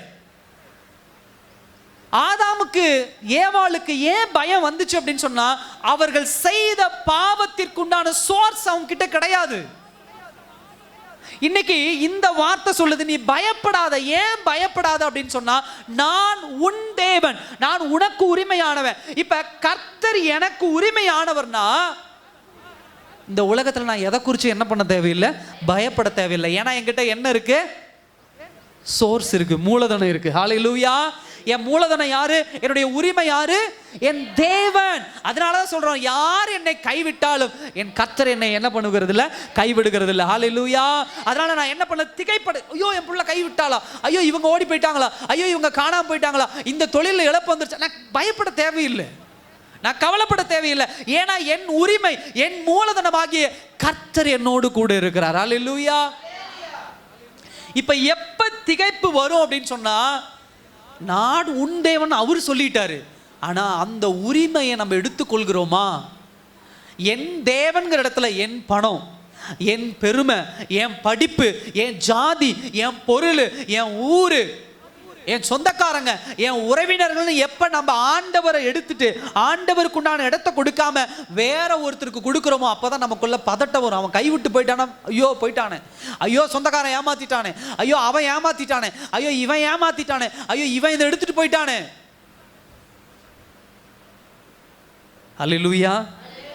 ரொம்ப புரிஞ்சுக்க வேண்டிய விஷயம் அதுதான். நான் உன் தேவன், நீ ஏன் திகைற? ரியாலிட்டி என்ன என்பதை என்ன பண்ணும்? புரிந்து கொள்ளணும். சகோதர சகோதரியை, சில நேரம் ஆண்டவருக்குள் இருக்கும் பொழுதே சில சோதனைகள் வரும், சில பிரச்சனைகள் வரும். ஆனா புரிந்து கொள்ள வேண்டிய விஷயம் அப்படின்னா, என் தேவன் எனக்குள்ள வாசம் பண்ணுகிறாரா இல்லையா அப்படிங்கிறத நாம் அறிந்து கொள்வதற்காக இப்படிப்பட்ட சோதனைகளை கர்த்தர் சில நேரத்தில் என்ன பண்ணுகிறார், அனுமதிக்கிறவராக இருக்கிறார். அல்லேலூயா. உங்க இருதயத்தில் ஆண்டவர் இருக்கிறாரா இல்லையா அப்படிங்கிறத நம்ம எப்படி அறிந்து கொள்ள முடியும்? இப்படிப்பட்ட நெருக்கங்கள் வரும் பொழுது, இப்படிப்பட்ட போராட்டங்கள் வரும்போது அறிந்து கொள்ள முடியும். அதை எப்படி அறிந்து கொள்ள முடியும்னா, விசுவாசத்துல ஓடும் பொழுது, விசுவாசத்துல நடக்கும் போது தான் என்ன பண்ண முடியும், அறிந்து கொள்ள முடியும். அப்ப நல்லா கவனிங்க, நான் உன் தேவன் அப்படின்னு ஆண்டவர் சொல்றார். அப்ப தேவனுக்கிட்ட உலகத்துல யாரிடத்திலும் இல்லாத ஒரு விஷயம் ஆண்டவர்கிட்ட இருக்கு, கடவுள்கிட்ட இருக்கு. அது என்னது சொல்லுங்க? இந்த உலகத்துல யாரிடத்துல அது கிடையாது, அது ஆண்டவர் இடத்துல மட்டும்தான் இருக்கு. அவர்கிட்ட இருந்து மட்டும்தான் நம்ம வாங்க முடியும். என்னது? ஆசீர்வாதம். அப்பா சொத்து சேர்த்து வச்சா புள்ள வாங்கிக்கலாமே. வேற? தூங்குறவங்களாம் எந்திரிங்க. கிருபை. வேற? வல்லமை. வேற? சமாதானம். அல்லேலூயா. சமாதானம் அது அவர்கிட்ட மாத்திரம்தான் இருக்கு, யார்ட்டையும் கிடையாது. அப்ப நான் உன் தேவன் அப்படின்னு சொன்னா அவருடைய சமாதானம் என்ன பண்ணுது, உலகத்துல திருப்திப்படுத்துவதாக இருக்குது. அல்லேலூயா. ஒரு வசனத்தை கூட வாசிங்களேன், இதுக்கு ஒரு ப்ரூஃப் எடுத்துக்கலாமே. ஏசாயா 26ஆம் அதிகாரம், ஏசாயா 26:3 வாசிங்க.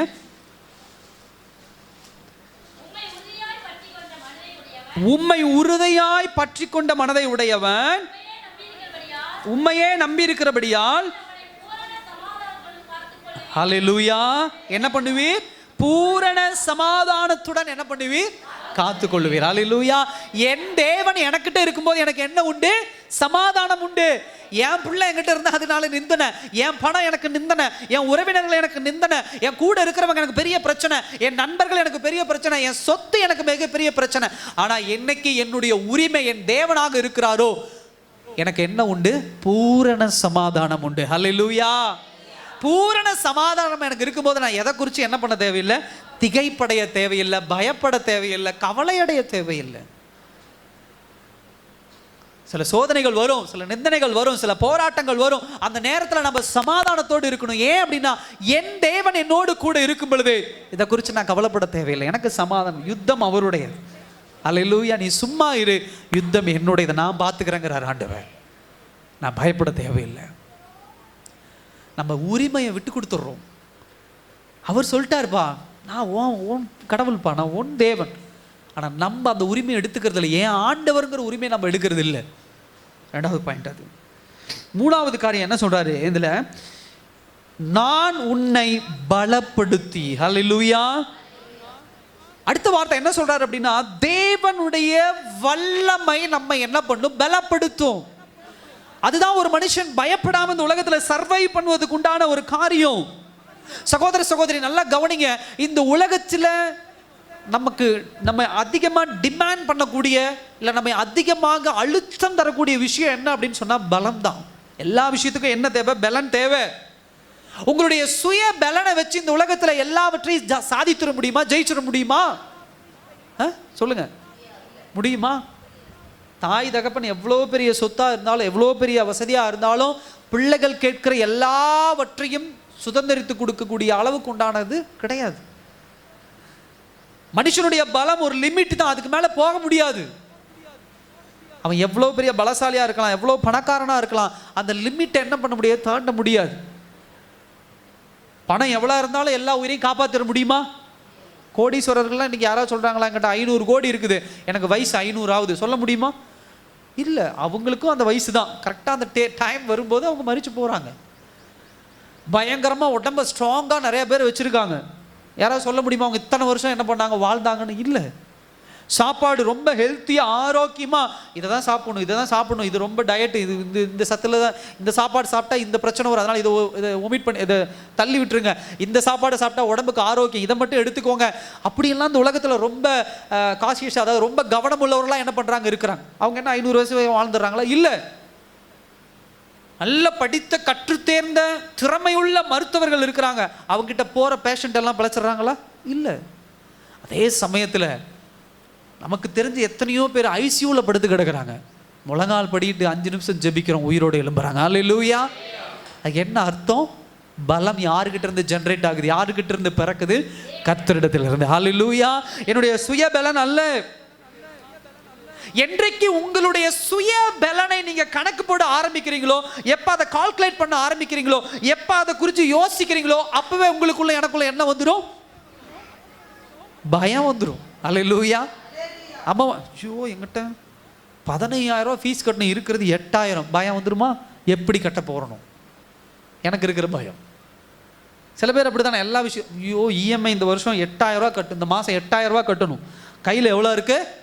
நான் கணக்கு போடுறேன், என்கிட்ட எவ்வளோ இருக்குது? 4,000 இருக்குது, மீதி 4,000 இல்லை. பிள்ளைக்கு ஃபீஸ் கட்டணும், ஹாஸ்பிட்டல் செலவு, என்கிட்ட எவ்வளோ இருக்குது? என்கிட்ட எவ்வளோ இருக்குது? பயம். என் பிள்ளையினுடைய எதிர்காலம், ரைட்டு. உங்ககிட்ட என்ன இருக்குது? பயம். அன்னைக்கு 5,000, அதாவது 20,000 பேர் கணக்குன்னு வச்சுக்கோங்க. 20,000 பேர் உட்காந்துருக்கிறாங்க. ஆண்டவர் கேட்குற, உங்ககிட்ட என்ன இருக்கு? என்கிட்ட ஒன்றும் இல்லை ஆண்டவரேங்கிறான் ஒருத்தன் சொல்கிறான், ஆண்டவரே என்கிட்ட என்ன இருக்கு? 5 அப்பம் 2 மீன் தான் இருக்குது, அதை வச்சு என்ன பண்ண முடியும்? இவ்வளோ பேத்துக்கு எப்படி கொடுக்க முடியும்? பயம். உங்ககிட்ட என்ன இருக்குன்னு என்னைக்கு நீங்க கால்குலேட் பண்ண ஆரம்பிக்கிறீங்களோ அன்னைக்கே உங்களுக்குள்ள பயம் வந்துடும். ஆனா அதே சமயத்துல எங்கிட்ட இருக்கிறதல்ல, எனக்குள்ளே வாசம் பண்ணுகிற தேவன் கிட்ட என்ன இருக்கு? ஹல்லேலூயா. அவர் எப்படிப்பட்டவர்னு எப்ப புரிந்து கொள்ள ஆரம்பிக்கிறோமோ அப்பொழுது நமக்குள்ள என்ன வராது? உங்க கணவர் பலனை வச்சு ஒரு வாழ்க்கை வாழாதீங்க. உங்க மனைவியினுடைய பலனை வச்சு ஒரு வாழ்க்கை வாழாதீங்க. உங்களுடைய தாய் தகப்பன் சொத்தின் பலனை வச்சு ஒரு வாழ்க்கை வாழாதீங்க. உங்களுடைய படிப்பின் பலனை வச்சு ஒரு வாழ்க்கை வாழணும்னு நினைக்காதீங்க. இது எல்லாம் உங்களுக்கு பயத்தை தான் கொண்டு வரும். இவை ஒருபோதும் உங்களுக்கு ஒரு நிறைவை கொண்டு வராது. ஆனா கர்த்தர் எவ்வளவு பலன் உள்ளவர், அவர் கொடுக்கிற பலன் எவ்வளவு என்பதை நீங்க புரிந்து கொள்ள ஆரம்பிச்சிட்டீங்கன்னா இந்த உலகத்துல எதை குறிச்சும் என்ன கிடையாது? பயம் கிடையாது. ஹல்லேலூயா. மோசே பார்க்குற 80 வருஷம் எப்படிப்பட்டவனா இருக்கான் சொல்லுங்க. 40 வருஷம் அரண்மனையில் வாழ்ந்தவன், அதிகாரம் கொண்டவன். எதுக்காக பயந்து ஓடினா? ஒருத்தனை கொலை பண்ணிட்டுமே என்ன பண்ணிட்டான்? பயந்து ஓடிட்டான். 40 வருஷம் போய் வனாந்தரத்தில் என்ன பண்றான்? ஆடு மேய்ச்சிட்டு உட்கார்ந்து இருக்கிறான். அவனுக்குள்ள இருக்கக்கூடிய பலன் அவள் தான். அவன் வாழ்ந்தது எங்கப்பா? அரண்மனையில். கத்தி சண்டை தெரியும், கம்பு சண்டை தெரியும், படிப்பு நல்ல படிப்பு. அந்த காலகட்டத்தில் அவனுக்கு இணையான அறிவாளியோ பலசாலியோ கிடையாது. ஆனா அவனுக்குள்ள இருக்கிற பயம் வேற. சில பேர் நல்லா இருப்பாங்க, கரப்பாம்பூச்சிக்கு பயந்து ஓடுவாங்க. பள்ளிக்கு பயந்து ஓடுற கூட்டமும் உண்டு.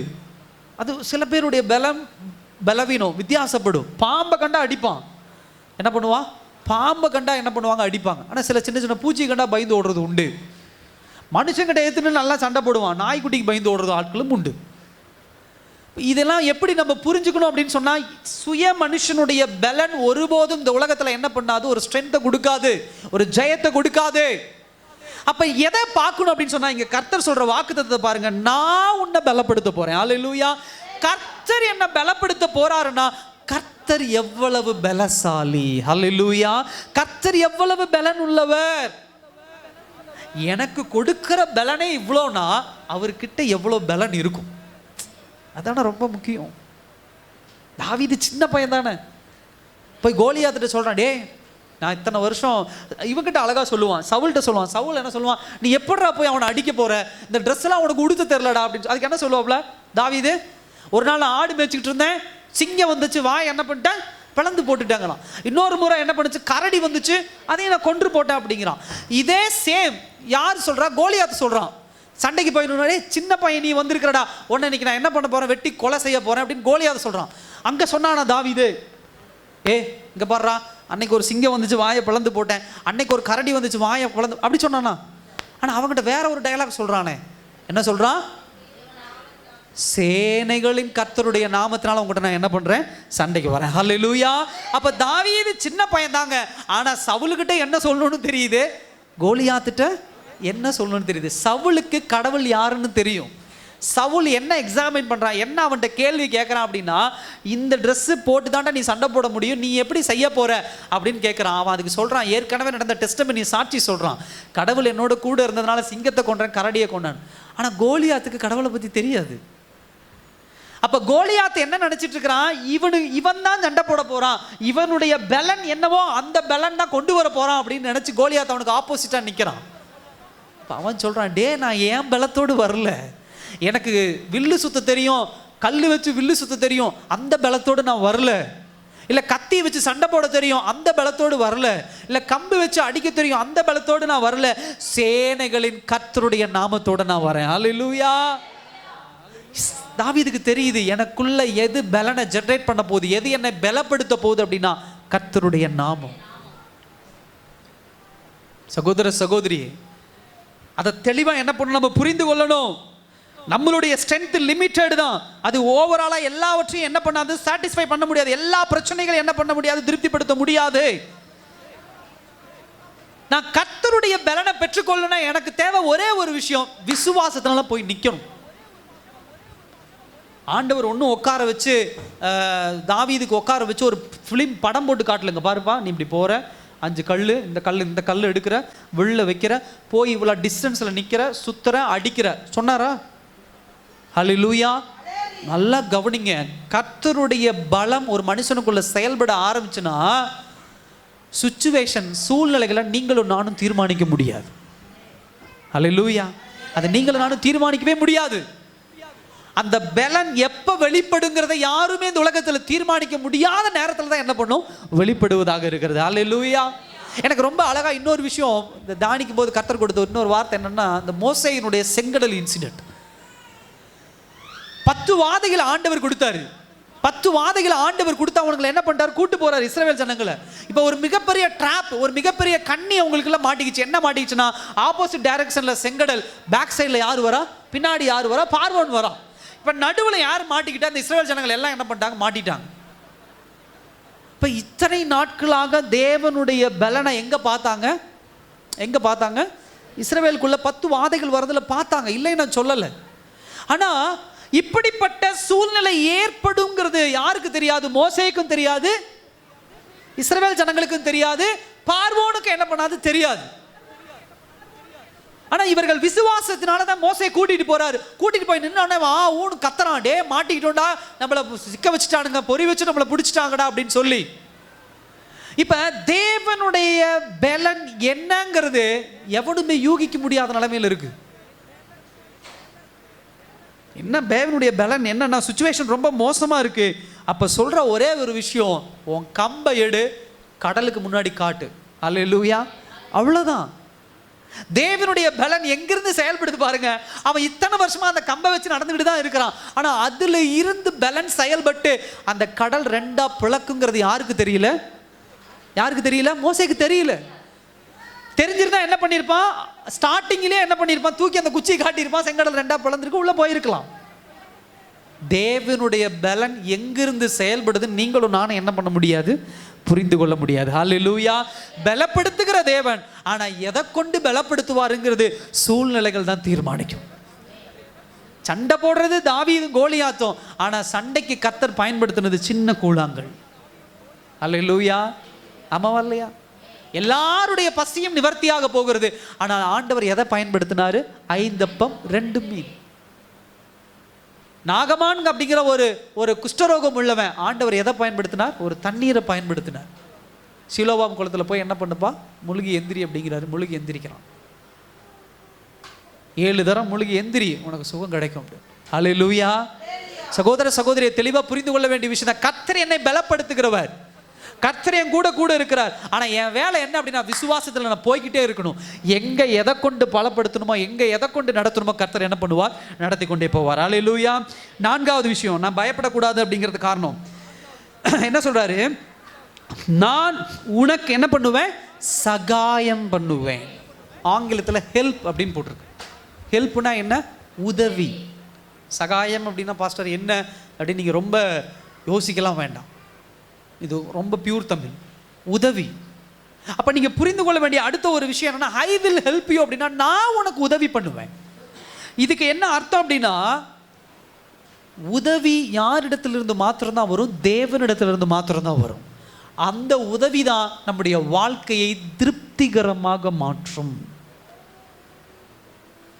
நான் உனக்கு உதவி பண்றேன், அந்த உதவி தான் உனக்கு தேவையான எல்லா காரியங்களையும் சாட்டிஸ்ஃபை பண்ணும்.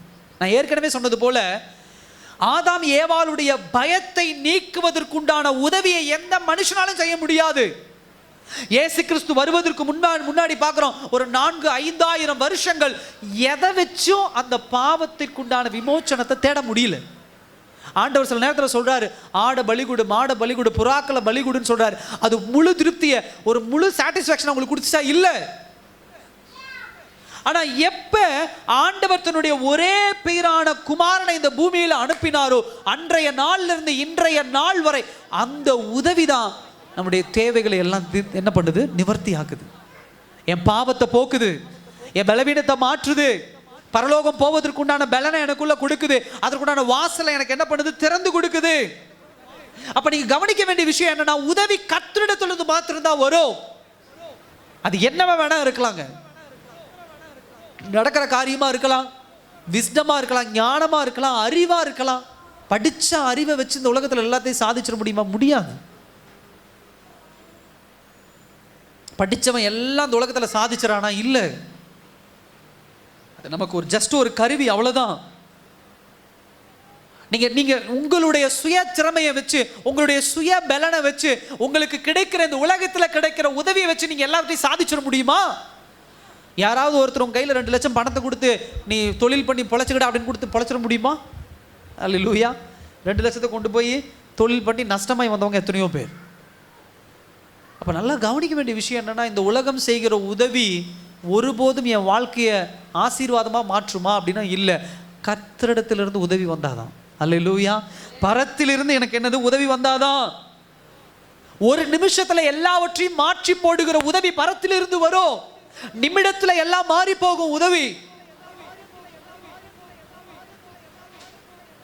நேற்றோ முந்தானத்தோ டிவியில் ஒரு இதில் பார்த்தேன், ஒரு மிகப்பெரிய லாரி. அந்த லாரியில் ஃபர்ஸ்ட்லேயே அவர் 2 வீலரில் போய் அடிபடுறாரு. அடிபட்டு உருண்டு பிறண்டுகிட்டு இருக்கிறாரு. கடைசியில் பார்த்தா உயிரோடு வெளியே வராரு. சில பேர் சைக்கிள் அடித்து இறந்து போகிறது உண்டு. வண்டியில் போகிறாங்க, நேராக போய் செவுத்தில் அடிக்கிறாங்க, செத்து போகிறாங்க. ஆனால் நல்லா பாருங்கள், லாரிக்குள்ளே போய் உருண்டு பிறண்டு வர அந்த டயரில் சிக்கியிருந்தாங்களாம், என்ன ஆயிருக்கும்? ஆனால் உயிர் பிழைச்சி வராங்க. என்ன அர்த்தம்னா, கர்த்தருடைய உதவி இருந்துச்சுன்னா அது என்ன வேணா என்ன பண்ணும்? மாற்றும். அந்த உதவியை நாடணும். மனுஷ உதவியை நாடாதீங்க. என் வீட்டுக்காரர், என் மனைவி, என் பிள்ளைகள், என்னுடைய உறவினர்கள், என் சொந்தக்காரங்க, அவங்க இவங்க உதவி, ஹெல்ப் சகாயம் கிடைக்குமா, அவங்ககிட்ட தேடாதீங்க தயவு செய்து. திகைப்படைஞ்சு போயிடுவீங்க, பயந்து போயிடுவீங்க. சில நேரத்தில் நம்ம பண்ற தவறு அதுதான். தயவு செய்து யாருடைய உதவி உங்ககிட்ட இல்லையா, தேவ சமூகத்தில் உட்காரு. இல்லாத விஷயத்தை இல்லைன்னே கடந்து போயிருங்க. அல்லேலூயா. சில விஷயத்தை சில பேர்த்திட்ட கேட்கவே கூடாது. சில பேர்ல யாருக்கிட்டையும் கேட்கக்கூடாது.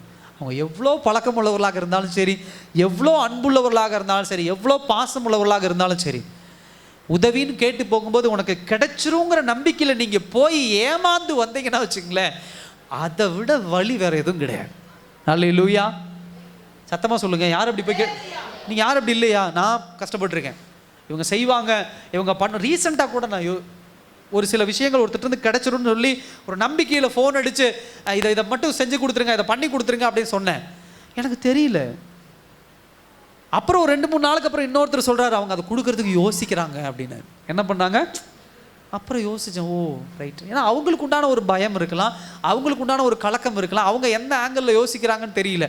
அப்போ யோசிச்சேன், நம்ம கேட்டது தப்பு. அந்த உதவியை நம்ம அவங்ககிட்ட கேட்டுருக்கூடாது. இது இல்லை, இது எனக்கு தேவைன்னா என்ன பண்ணும். ஆனால் அதே விஷயத்தை கவனிங்க, அடுத்த ஒரு நாளில் நான் கேட்ட விஷயத்துக்கு உண்டான ஃபோன் வருது. அது இல்லைனாலும் பரவாயில்ல, இன்னொரு விஷயம் உங்ககிட்ட இருக்கான்னு கேட்குறாங்க. ஆமாம், இது இருக்கு என்கிட்ட, இந்த டாக்குமெண்ட் என்கிட்ட இருக்குது, அது போதும் கொண்டு வாங்க, நீங்கள் அப்ளை பண்ணிக்கலாம் அப்படின்னா போயிடுறேன். அந்த டாக்குமெண்ட்டை கொடுக்குறேன், அப்ளை பண்ணுறேன், எல்லா வேலையும் முடிஞ்சு. அல்லேலூயா. நான் இன்னொருத்தர் உதவி கேட்ட டாக்குமெண்ட் எனக்கு கிடைக்கவும் இல்லை, அது வரவும் இல்லை. ஆனால் இந்த காரியம் நடந்துருச்சு. அப்போ தான் யோசித்தேன் ஆண்டவர்கிட்ட, அல்லேலூயா. என்ன 5 அப்பம் 2 மீனை வச்சு 20,000 பேர்த்துக்கு கொடுக்குற ஆண்டவர், எங்கிட்ட இல்லாத ஒரு பொருளை இன்னொருத்தங்கிட்ட இருந்து வாங்கிட்டு வந்து தான் ஆசீர்வாதத்தை எனக்கு கொடுக்க போறாரா? தெரியும் ஆண்டவருக்கு. உங்களுக்கு ஆண்டவர் கொடுத்துருப்பார். சில பேர் ஒரு சின்ன விஷயம் உங்ககிட்ட இருக்கும், அதை நீங்கள் துச்சமாக என்றது உண்டு. பெரிய விஷயத்துக்கு இன்னொரு மனுஷன்ட்ட போய் போராடிக்கிட்டு உதவி கேட்டுருப்பீங்க. கேட்காதீங்க. உங்ககிட்ட என்ன இருக்கோ அதை ஆண்டவர் சமூகத்தில் அர்ப்பணித்து அதை பயன்படுத்த ஆரம்பிங்க. சில தொழில்கள் பண்ணும்போது அதான் கடனை வாங்கி அதை வாங்கி இதை வாங்கி போட்டு எல்லாம் நஷ்டமாயிடும். அப்படிலாம் பண்ணாதீங்க. கர்த்தர் உன் பலனை கொண்டு என்ன சம்பாரிச்சு உங்ககிட்ட கொடுத்துருக்கிறாரோ அதை இன்வெஸ்ட்மெண்ட்டாக போடு. இல்லை பாஸ்டர் என்னால் அது போட்டு இப்போ பண்ணுற அளவுக்கு இல்லை, காத்திரு தேவ சமூகத்தில்.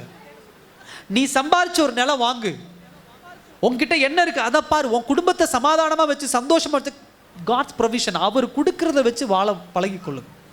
கடனை வாங்கி உடனே வாங்கி தயவு செய்து அதை செய்யாதீங்க. அல்லேலூயா. இன்னைக்கு பல குடும்பங்கள் சமாதானத்தை இழந்து போகிறதுக்கு காரணம் அதுதான். ஆரம்பத்திலேருந்து அப்படிப்பட்ட ஒரு பழக்கத்துக்குள்ளே வரீங்க. தேவ பிள்ளைகள் வரக்கூடாது. ஆண்டவர் சொல்ற உங்ககிட்ட என்ன இருக்கு, 5 அப்பர் கொண்டு வந்து வை, 20,000 பேர் கொடு. அப்படி கொடுக்குற தெய்வம் உங்ககிட்ட 100 ரூபாய் இருந்தால் அதை வச்சு நடத்த மாட்டாரா? உங்ககிட்ட 1000 ரூபாய் இருந்தால் அதை வச்சு நடத்த மாட்டாரா?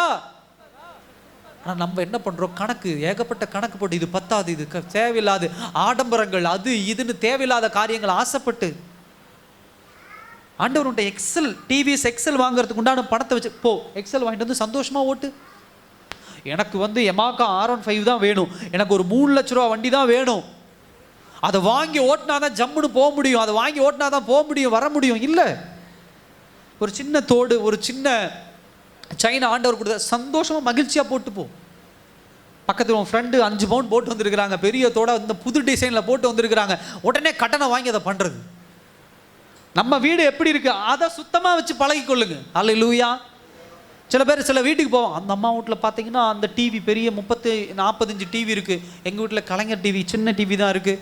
அவங்க வீட்டில் பெட்டு கட்டல் பார்த்தீங்கன்னா 25,000 ரூபா பெட்டு கட்டல், எங்கள் வீட்டில் கயிறு கட்டல் இல்லை அதை விட ரொம்ப சாதாரண கட்டல் தான் இருக்குது. இந்த மாதிரி சில வீட்டுகளுக்கு போய் சில பேர் பண்ணுற தவறு தான், வீடுகளை போய் அவங்க ஆடம்பரத்தை எல்லாம் பார்த்துட்டு வந்து கடனை வாங்கி போட்டுறது. லோன் எடு, அதை எடு, இது எடு, இந்த வண்டி வாங்கு, இந்த கட்டளை வாங்கு, அவங்க கிச்சனில் இந்த பாத்திரம் பார்த்தேன் இதை வாங்கு, இந்த சாரி வாங்கு, இந்த பேண்ட் ஷர்ட் வாங்கு, இந்த ஃபோன் வாங்கு. வேணுமா ஆண்டவர்கிட்ட கேளு, கொடுப்பார் ஆண்டவர். எப்போ உங்களுக்கு எனக்கு தரணுமோ அப்போ தருவார். அதை விட்டுட்டு கடனை வாங்கி தேவையில்லாத ஆடம்பர காரியங்களை இப்படி கடன் வாங்கி தான் ஆகணும். நான் இல்லைன்னு சொல்லல. ஒரு எக்ஸல் பாஸ்டர் எங்கிட்ட 10,000 இருக்குது, வண்டி 25,000, 15,000 கடன் என்னால் கட்ட முடியும், 25,000க்கு ஒரு எக்ஸல் வண்டி நான் வாங்கி ஓட்ட முடியும், சந்தோஷமாக ஓட்டுங்க. அதுவே வெறும் 10,000 வச்சுட்டு 2 லட்ச ரூபா வண்டி வாங்கினா மீதி 1,90,000 வட்டி, அதாவது அசல், அதுக்கு அவன் வட்டி 2 லட்சம் போடுவான், 4 லட்சம் தேவையாது. கட்ட முடியுமா? எத்தனை வருஷம் கட்டுறது? என்ன கையில் இருக்கோ கர்த்தர்ட்ட கொடுங்க. ஹல்லேலூயா. உனக்கு என்ன ஆசை வேணா இருக்கலாம். அதனால தான் சொல்கிறார் இந்த இடத்துல, நான் உனக்கு என்ன பண்ணுவேன், உதவி செய்வேன், நான் உனக்கு சப்போர்ட் பண்ணுவேன். பிரச்சனை என்னன்னா நம்ம ஆண்டவர்கிட்ட என்ன பண்ணுறது இல்லை, கேட்கறது இல்லை. கடைசி ஒரு காரியத்தை சொல்லி நான் முடிக்க விரும்புகிறேன். என் நீதியின் வழக்கரத்தினாலே உன்னை நான் என்ன பண்ணுவேன், தாங்குவேன். ஹல்லேலூயா. வழக்கரம்ங்கிற வார்த்தை ஏன் ஆண்டவர் இங்கே மென்ஷன் பண்ணியிருக்கிறார் சொல்லுங்க பார்க்கலாம். வழக்கரம் அப்படிங்கிறது ஒரு மனுஷனுடைய ஸ்ட்ரென்த்து, ஒரு மனுஷனுடைய முழு பலன், அப்படிதானே? எல்லாத்துக்குமே மோஸ்ட்லி 90-95% ரைட் ஹேண்டில் தான் என்ன பண்ணுறது, வலது கை தான் ஸ்ட்ராங். ஆமாவா இல்லையா? லெஃப்ட்டில் ஒரு அடி விட்டு பாருங்கள், ரைட்டில் ஒரு அடி விட்டு பாருங்கள், வீட்டில் போய் எது வலிக்குதுன்னு கேட்டு பாருங்க. பாஸ்டர் அடிக்க சொல்லிட்டாருன்னு இன்றைக்கி போய் வச்சு என்ன பண்ணாது, மனைவியை உட்கார வச்சு அடித்து பார்க்கக்கூடாது. அப்படி அடித்து பார்க்க சந்தோஷம் தான், அடித்து முடிச்சோன்னா அவங்க அடிக்க விடணும். சரி, உங்கள் கையை நீங்கள் செக் பண்ணிட்டீங்க, இப்போ என் கையை நான் செக் பண்ணுறேன்னு அந்த அம்மாவே என்ன பண்ணணும், ரைட்டில் ஒரு அடி விட சொல்லுங்கள், லெஃப்ட்டில் ஒரு அடி விட சொல்லுங்கள். அதனால் நான் என்ன சொல்கிறேன்னா, இப்போ ஒரு குடம் தூக்குறோம் அப்படின்னா மோஸ்ட்லி நம்ம எதை யூஸ் பண்ணுவோம், ரைட் ஹேண்டில் தான் யூஸ் பண்ணுவோம். ஏன் வலது கையை யூஸ் பண்ணுறோம் அப்படின்னு சொன்னால், நம்ம உடம்புல இந்த 2 கையில் எதுவாக இருந்தாலும் சரி அதிக பலன் அப்படின்னு சொன்னால் என்னது, ஒரு முழு பொட்டன்ஷியல், அதாவது முழு பலனையும் எங்கே எது வெளிப்படுத்துதுன்னா, எந்த கை வெளிப்படுத்துது, வலது கை தான் வெளிப்படுத்துது. இந்த கை நீளம், இந்த கை குட்டையா சொல்லுங்கள். இல்லை 2 இட்லி சாப்பிட்டு 1.25 இட்லி நீ ரைட் ஹேண்ட் எடுத்துக்கோ, 1/4 இட்லி நீ லெஃப்ட் ஹேண்ட் எடுத்துக்கோன்னு சொல்கிறோமா? அப்படியா? இல்லை. 2 தோசை சாப்பிட்டு, இல்லை 3 தோசை சாப்பிட்டு 2 தோசை வலது கைக்காக, 1 தோசை இடது கைக்காக. பாஸ்டர் அப்படி நான் சின்ன வயசுலேருந்து சாப்பிட்டு தான் கை இப்படி ஸ்ட்ராங்காக சொல்ல முடியுமா? இல்லை, அது இயற்கை, நேச்சுரல். கர்த்தர் அப்படி வச்சிருக்கிறார். அதனால தான் இங்கே சொல்கிறாரு, உங்களுடைய முழு பொட்டன்ஷியல், உங்களுடைய முழு திறமையும் எங்கே வெளிப்படுது, வலது கையில் வெளிப்படுது. அப்போ கர்த்தர் சொல்கிற விஷயம் என்ன அப்படின்னா, என் நீதியின் வழக்கரத்தினாலே உன்னை தாங்குவேங்கிறது என்ன அர்த்தம் அப்படின்னா, என்னுடைய முழு திறமையும் வச்சு உன்னை நான் என்ன பண்ணுவேன். ஹல்லேலூயா. யாராவது சொல்லுவாங்களா? கர்த்தருடைய முழு திறமை என்னங்க சொல்லுங்க பார்க்கலாம். முழு திறமை அந்த பூமியை படைச்சார். ஹல்லேலூயா. இந்த வானம் இதெல்லாம் பார்த்து இதை கண்டு வியக்கவே நம்மளால முடியாது. ஒரு வார்த்தை சொன்னார், வானம் உண்டாகட்டும், பூமி உண்டாகட்டும், சந்திரன் உண்டாகட்டும், சூரியன் உண்டாகட்டும், கடல் உண்டாகட்டும், நிலங்கள் உண்டாகட்டும், புல் பூண்டுகள் உண்டாகட்டும். ஒரு வார்த்தை சொன்னார், எல்லாம் உருவாச்சு. அதுதான் அவருடைய பொட்டன்ஷியல், அவருடைய பலன். கர்த்தர் அவருடைய முழு பலனை கொடுத்து உங்களையும் என்னையை தாங்குறேன் அப்படின்னு சொன்னா என்ன பண்றாரு? சப்போர்ட் பண்றேன், உங்களை ஏந்தி கொள்ளுகிறேன் அப்படின்னா என்ன அர்த்தம்? இந்த உலகத்துல நம்மளை என்ன பண்ண மாட்டார்? அவர் கைவிட மாட்டார். அல்லேலூயா. அந்த அர்த்தம் அதுதான். முழு பொட்டன்ஷியல், முழு திறமையை கூட. யாராவது தாங்குவாங்களா? உங்க வீட்டுக்காரர் தாங்குவாரா? உங்க மனைவி தாங்குவாங்களா? உங்க பிள்ளைங்க தாங்குவாங்களா? அவங்கள என் முழு சக்தியும் கொடுத்து, என் முழு சொத்தையை நான் விற்று, என் கிட்னியை கொடுத்து, என் ஹார்ட்டை கொடுத்து, இல்லை என்கிட்ட இருக்கிறது எல்லாம் கொடுத்து கொண்டு நான் தாங்குறேன் சொல்லுவாங்களா? யாராவது? டயலாக் வேணால் விடலாம். அல்லேலூயா. ஃபோனில் பேசும்போது சொல்லுவாங்க, உயிரே உனக்கு தான் அப்படிம்பாங்க. கொடுக்குறாங்களா உயிரை? நம்ம உயிரை எடுத்துடுறாங்க. நிறைய பேர் சிரிக்கிறீங்களே, டயலாக் அதிகம் கேட்குறீங்க போல. ஆனால் ஆண்டவர் சொல்கிறாரு, என்னுடைய நீதியின் கரத்தினாலேன்னு சொல்லியிருக்கலாம். ஏன் வலது கரம்? Full potential. சில நேரத்தில் லெஃப்ட் ஹேண்டில் நம்ம சில விஷயத்தில் செய்ய முடியாமல் விட்டுருவோம், ஆனால் வலது கையில் விட மாட்டோம். ஒரு குழந்தைய தூக்குறோம் அப்படின்னு சொன்னால் சில நேரத்தில் அப்படி வலது கையில் இடது கையில் கொஞ்சம் நேரம் வச்சுருந்துட்டு உடனே வலது கைக்கு மாற்றிடுறோம். ஏன்? இல்லை ரொம்ப நேரம் இதில் தாங்க முடியாதுங்க, இதில் தாங்கிப்பேன், என்னை சப்போர்ட் பண்ண முடியும். அடுத்து ஒரு வார்த்தை இதில், நீதியின் என்ன பண்ணுறேன்? வலக்கரத்தினாலே. ஹல்லேலூயா. கர்த்தர் நம்மை தாங்கிறது அப்படின்னா நீதியின் வலக்கரத்தினாலே. நீதி அப்படின்னா ரைச்சஸ்னஸ். கர்த்தர் உங்களுக்கும் எனக்கும் செய்யற எல்லா காரியங்கள்லையும் யாரும் இந்த உலகத்தில் என்ன கேட்க முடியாது? சத்தமா சொல்லுங்க, கேள்வி கேட்க முடியாது. ஹல்லேலூயா. இன்னைக்கு உலகத்தில் இன்னைக்கு இந்த மாதிரி கூட்டம் அதிகமாக இருக்குது. ஒரு பெத்த தாயும் தகப்பன் இருக்காங்கன்னா, ஒரு 2 பிள்ளைங்க இருக்காங்கன்னா, 3 பிள்ளைங்க இருக்காங்கன்னா, ஒரு பிள்ளைக்கு நம்ம செஞ்சுட்டு இன்னொரு பிள்ளைக்கு செய்யலைன்னு இன்னொரு பிள்ளை வந்து நின்று கேட்குது. அது சின்ன பிள்ளையா இருக்கலாம், பெரிய பிள்ளையா இருக்கலாம், யாராக இருந்தாலும். கணவன் மனைவி இருக்காங்கன்னா அதுலேயும் ஒரு சில பிரச்சனைகள் உண்டு. தாய் தகப்பன் அங்கே ஒரு சில பிரச்சனைகள் உண்டு. கேள்வி கேட்குறாங்க, நீ அவங்களுக்கு அதை செஞ்சால் எனக்கு இதை செய்ய மாட்டேங்கிற, எனக்கு இதை செஞ்சால் நீ அதை செய்ய மாட்டேங்கிற. சொந்தக்காரன் வந்து கேள்வி கேட்ப, நீ அவனுக்கு ட்ரெஸ் எடுத்து கொடுத்த கல்யாணத்தில் எனக்கு ட்ரெஸ் எடுத்து கொடுக்கல, நீ அவனை மட்டும் உன் வீட்டுக்கு கூப்பிட்ட என்ன கூப்பிடல. இன்னைக்கு கேள்வி கேட்க ஏகப்பட்ட கூட்டம் இருக்குது. ஆனால் கர்த்தர் உங்களுக்கும் எனக்கும் செய்கிற காரியத்தில் யாராவது வந்து கேள்வி கேட்க முடியுமானா யாரும் என்ன பண்ண முடியாது? கேள்வி கேட்க முடியாது. ஹல்லேலூயா. அதனால எந்த விஷயத்தை குறித்து நாம் என்ன பண்ண தேவையில்லை? கர்த்தர் எங்கேயும் திருடி கொண்டாந்து கொடுக்கல. டாக்ஸை ஏமாற்றி கர்த்தர் என்ன பண்ணல கொண்டாந்து. ஆண்டவர் தெளிவாக சொல்கிறார், ராயனுக்கு கொடுக்க வேண்டியது ராயனுக்கு கொடு, கர்த்தருக்கு கொடுக்க வேண்டியதை கர்த்தருக்கு கொடு. ஏன்னா கர்த்தர் செய்கிற காரியத்தை இந்த உலகத்தில் நம்ம பயந்து கொண்டு அனுபவிக்க தேவையில்லை. சில விஷயங்கள் இந்த உலகத்தில் மனுஷங்கிட்ட இருந்து பெற்றுக்கொள்கிறோம் பார்த்தீங்களா? உனக்கு செய்கிறான்ட்டு செய்கிறான் பாருங்க, எங்கேயா திருடி கொண்டாந்து கொடுத்துட்டு போயிடுவான். அதை வாங்கி போட்டு மாட்டி அடி வாங்குறது நம்மளாக இருப்போம். ஆனால் கர்த்தர் அப்படி இல்லை. நீதியின் வலக்கரத்தினால. நீதி அப்படின்னு சொன்னால் கர்த்தர் செய்கிற எல்லா விஷயங்களும் சரியாக இருக்கும், பர்ஃபெக்டாக இருக்கும். யாரும் அதை கேள்வி கேட்க முடியாது. உங்கள் பிள்ளைக்கு கொடுக்குற ஆசீர்வாதத்தை, ஒரு பிள்ளை கொடுக்குற ஆசீர்வாதத்தை இன்னொரு பிள்ளை கேள்வி கேட்க முடியாது. ஏன் ஆண்டவரே அந்த பிள்ளை மட்டும் நல்லா படிச்சிருக்கு, அந்த பிள்ளைக்கு நல்லா மேன்மையாக போயிருக்கு, அந்த பிள்ளைக்கு மட்டும் நல்ல திருமணம் நடந்திருக்கு, எனக்கு ஏன் நடக்கலை கேட்க முடியுமா? அந்த பிள்ளைக்கே தெரியும். அந்த பிள்ளை ஒழுங்காக படிச்சுது, ஆண்டவருக்குள்ள பரிசுத்தமாக இருந்துச்சு. இது அந்த காலத்தில் ஃபோனில் பேசிக்கிட்டு, டிவியை பார்த்துக்கிட்டு, ஊர் சுற்றிக்கிட்டு, சரியாக படிக்காமல் ஆண்டவர்கிட்ட கேள்வி கேட்க முடியும். ஏன் ஆண்டவர் என்ன ஆசீர்வதிக்கல கேட்க முடியுமா?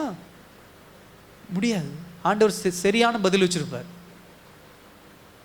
கர்த்தரிடத்திலிருந்து ஒரு காரியத்தை பெற்றுக்கொள்ளணும்னா இந்த உலகத்திலே யாரும் கேள்வி எடுக்க முடியாது. பிசாசானவனும் இந்த என்ன பண்ண முடியாது? டச் பண்ண முடியாது. அல்லேலூயா. உலக மனுஷன் கொடுக்கறத ஏதாவது ஒரு கேள்வி கேட்டு நம்ம எடுத்து வந்து பிடிங்கிடுவான். வீட்டுக்காரர் செய்கிறது, மனைவிக்கு செய்கிறது, நகை வாங்கி கொடுக்குறாரு, ஆசையாக வாங்கி கொடுக்குறேன், தோடு வாங்கி கொடுக்குறேன், ஆசையாக செயின் வாங்கி கொடுக்குறேன், இப்படியெல்லாம் வாங்கி கொடுப்பார். நம்ம நினச்சிக்கோ, ஐயா எங்கள் வீட்டுக்காரர் வாங்கி கொடுத்துட்டார், 2 மாதத்தில் காசு இல்லை, கொண்டு போய் என்ன பண்ணிட்டு வரேன் கேட்குறாரா இல்லையா? மனைவிமார்களும் அப்படி தானே, சேர்த்து சேர்த்து சேர்த்து சேர்த்து காசு வச்சுருந்து, இந்தாங்க இது பாருங்க அதை பாருன்னு கொடுத்துருவாங்க. அதுக்கப்புறம் எனக்கு காசு வேணும் கொடுங்க கேட்குறாங்க. கர்த்தர் அப்படி அல்ல. ஏன்னா அது அவங்களுக்கு உரிமையானது, அவங்களுக்கு தேவையானது, அவங்க கேட்குற நேரத்தில் கொடுத்தாகணும்.